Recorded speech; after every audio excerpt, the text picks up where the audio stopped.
দেশবাসীর মুকুটে আবারও নয়া পালক। কূটনৈতিক সম্পর্কের বেড়াজালকে পিছনে ফেলে এক ঐতিহাসিক গর্বের মুহূর্তের জন্য তৈরি হলো ভারত। কানাডায় G7 বৈঠকে যোগ দেওয়ার আগে সাইপ্রাস সফরে গিয়ে ওই দেশের সর্বোচ্চ বেসামরিক সম্মান পেলেন ভারতের যশস্বী প্রধানমন্ত্রী নরেন্দ্র মোদী।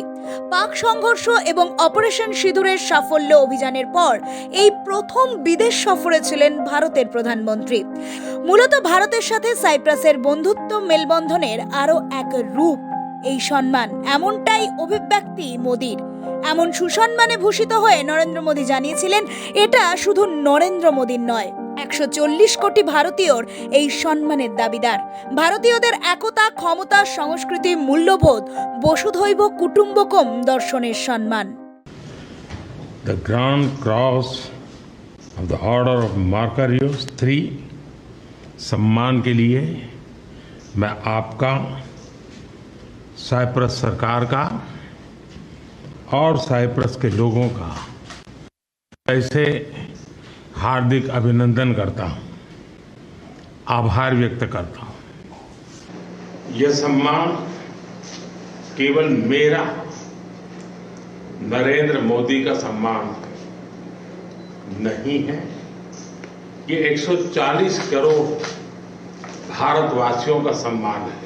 ইতিমধ্যে কানাডার কানানাসিস শহরে আয়োজিত G7 এর সম্মেলনে অংশ নিয়েছেন তিনি। সাইপ্রাসে শুরু হওয়া যাত্রার পাশাপাশি ক্রোয়েশিয়ার শেষ হওয়া তার চলমান 3 জাতির সফরের অংশ হিসেবে প্রধানমন্ত্রীর বলা কথা অনুযায়ী তিনি শীর্ষ সম্মেলনের সময় গ্লোবাল সাউথের উদ্বেগগুলি তুলে ধরেছেন। এই G7 এর বৈঠকে আমন্ত্রিত অন্যরা ছিলেন ইউক্রেনের রাষ্ট্রপতি ভলোদিমির জেলেনস্কি, মেক্সিকোর ক্লডিয়া সেইনবাউম, ব্রাজিলের Luiz Inacio Lula da Silva, দক্ষিণ কোরিয়ার লি জে মিয়াং, অস্ট্রেলিয়ার প্রধানমন্ত্রী অ্যান্টনি আলবানিজ এবং দক্ষিণ আফ্রিকার সিরিল রামাফোসা। G7 শীর্ষ সম্মেলন হল মার্কিন যুক্তরাষ্ট্র, যুক্তরাজ্য ও France, Germany, Japan, Italy, Canada এবং ইউরোপীয় ইউনিয়নের নেতাদের একটি বার্ষিক সমাবেশ। এই বছরের সংস্করণে প্রধানমন্ত্রীর মোদীর টানে ষষ্ঠবারের মতো এই শীর্ষ সম্মেলনে যোগ দিয়েছেন তিনি। তবে শীর্ষ সম্মেলনের পাশাপাশি সাইপ্রাসের সর্বোচ্চ নাগরিক সম্মান গ্র্যান্ড ক্রস অফ দ্য ম্যাকারিয়াস 3 গোটা ভারতবাসীর জন্য অত্যন্ত গর্বের।